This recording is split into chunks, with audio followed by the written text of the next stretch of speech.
시편 91편 1절에서 16절입니다. 1절. 지극히 높으신 분의 비밀스러운 곳에 사는 자는 전능하신 그분의 그늘 아래 머물게 되리라. 이 시는 역사적 상황에 대한 구체적인 정보가 없어서 시의 정황에 대한 다양한 추측이 있습니다. 그러나 특정한 역사적 상황을 억지로 재구성하기보다는 다양한 형편에서 하나님을 향해 신뢰를 고백한 교훈적인 시로 읽어도 좋습니다. 고대 근동세계의 왕권 개념에서 비밀스러운 곳이나 그늘은 어미가 새끼 새들을 보호하는 이미지로 왕이 백성의 필요를 살피는 것을 표현한 은유였습니다. 지극히 높으신 분과 전능하신 그분은 하나님의 성호이며 그의 속성과 능력을 표현한 것입니다. 3절. 참으로 그분은 너를 새 사냥꾼의 덫에서 죽을 병에서 구원하실 것이다. 새 사냥꾼이란 단어는 본래 함정에 빠뜨리다 라는 동사에서 유래한 명사로서 문자적으로 함정에 빠뜨리는 사람이라는 뜻입니다.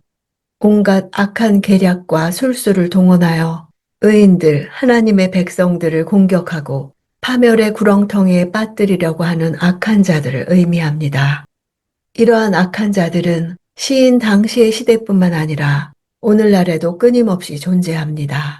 그러나 전능하신 하나님은 당신의 날개 그늘 아래 피하는 의로운 성도들을 이들의 강한 팔과 권세로부터 건지사 자유케 하십니다. 5, 6절. 너는 밤에 엄습하는 공포나 낮에 날아오는 화살을 두려워하지 않을 것이다. 어둠을 활보하는 흑사병이나 한낮에 넘치는 재앙도 두려워하지 않으리라. 밤과 공포, 낮과 화살, 어둠과 흑사병, 한낮과 재앙을 서로 한 쌍으로 연결하여 온갖 위험들을 표현했습니다.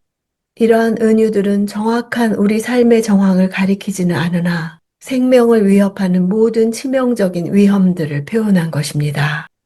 7절. 내 곁에서 1000명이 넘어지고 내 오른쪽에서 1만 명이 쓰러져도 내게는 가까이 이르지 않으리라. 전쟁 한복판의 이미지를 사용하고 있습니다. 하나님을 의뢰하지 않는 세상 사람들, 우상을 숭배하는 사람들이 밤의 공포나 낮의 화살과 어둠의 흑사병과 한낮의 재앙과 같은 여러 가지 재앙으로 인해 셀 수 없이 많이 죽게 된다 할지라도 하나님을 의뢰하는 백성에게는 그러한 재앙이 덮치지 못한다는 사실을 말하고 있습니다. 내 곁에서, 내 오른쪽에서란 눈으로 확인하고 피부로 느낄 수 있을 정도로 가까운 곳에 재앙이 있음을 반복적으로 제시하여 이러한 재앙이 바로 눈앞에서 펼쳐진다 할지라도 하나님의 백성은 안전하게 보호된다는 것을 강조합니다. 이 세상은 하나님의 백성과 하나님을 믿지 않는 자들이 서로 섞여 살지만 하나님은 당신의 백성을 구별하여 재앙이 악인들을 덮치고 있는 상황에서도 그 재앙에서 당신의 백성들을 구원하실 능력이 있습니다. 이러한 사실은 이미 출애굽 당시 하나님이 애굽에 내린 10가지 재앙을 통해서도 확인되었습니다. 하나님은 이스라엘 백성들이 거주하던 고센 땅을 구별하여 그 재앙이 이스라엘 백성으로부터 지나가게 하셨습니다. 8절. 너는 그저 내 두 눈으로 악인들이 어떤 대가를 치르는지 똑똑히 보게 될 것이다. 하나님의 말씀은 단지 관념적인 개념에 그치는 것이 아니라 우리 삶의 현장에서 직접 체험할 수 있는 진리라는 사실입니다. 하나님의 의로운 심판이 없을 때에는 회의와 절망에 빠질 때도 있지만 그의 심판이 악인에게 정당하게 내려지는 것을 볼 때에 공의로우신 여호와의 하시는 일을 눈으로 직접 목격하면서 우리는 그의 의로우심을 찬양하게 될 것입니다. 9, 10절. 내가 지극히 높으신 분을 피난처이신 여호와를 내가 있을 곳으로 삼으면 어떤 해악도 내게 닥치지 않고 어떤 재앙도 내 장막 가까이에 이르지 못하리라. 실제 의인도 이 세상에서 재앙을 겪습니다. 그러나 해악과 재앙이 의인에게도 미치기는 하나 하나님의 허락이 없이는 결코 발생하지 않습니다. 그것은 근본적으로 하나님의 허락 하에 이루어집니다. 비록 재앙이 있을지라도 악인이 당하는 것은 그들을 심판하기 위해 주어진 것이지만 의인이 당하는 것은 하나님이 주시는 연단이거나 혹은 그들이 잠시 잠깐 육신의 연약함으로 인해 범한 잘못과 실수를 교정하기 위한 징계로 사용되는 것입니다. 따라서 이는 결국 그들을 축복과 은혜의 길로 이끄는 통로가 되는 것입니다. 11절. 그분이 천사들에게 명령해 내 모든 길을 지켜주라고 하실 것이기 때문이다. 천사라는 단어는 본래 파견하다라는 의미를 지닌 동사에서 유래했습니다. 천사는 특수한 목적을 이행하기 위해 하나님에 의해 보내심을 받습니다.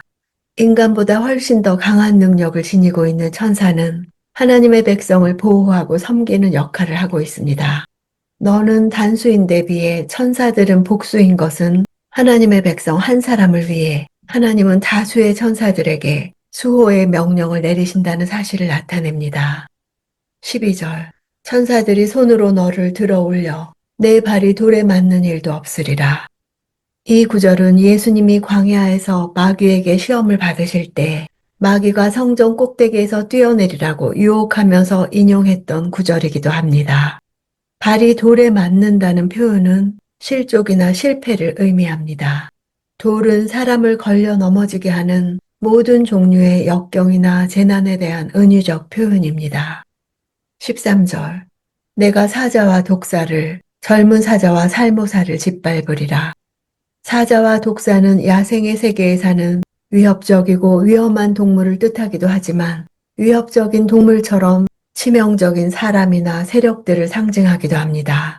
천사의 특별 보호를 받는 성도는 단순히 수동적으로 보호를 받을 뿐 아니라 능동적으로 공격하며 정복하는 존재이기도 합니다.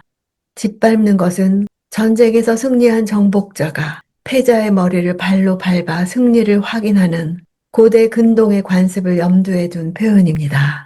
단지 생존하는 것이 아니라 승리자가 될 것을 확신하는 것입니다. 14절. 여호와께서 말씀하신다.